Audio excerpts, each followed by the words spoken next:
Hello students. So I am going to solve a question from NET December 2023, and you can see this question is about the branch cut and branch point.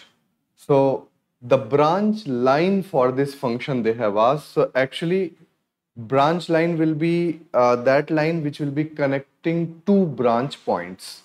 So a very simple function is given which we can write as fz is equal to under root of, so this we can factorize z minus 2, z minus 3, so it will become this, and this is over under root of, you can see students, this is z plus 1 whole square, so this will become root of z minus 2 root of z minus 3 over z plus 1.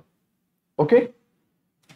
So students, z is equal to 2 will be a branch point because of this under root, and z is equal to 3 will be a branch point, and z is equal to minus 1 will be a simple pole. Okay. It will be a simple pole. So we can see the graphs are given.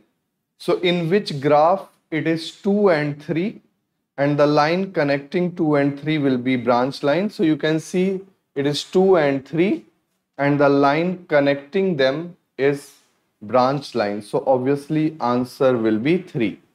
So now since few exams you are seeing that from complex analysis they are touching this branch point, branch cut singularity, and also now we can expect questions based on branch point singularity, which we have been doing in the class.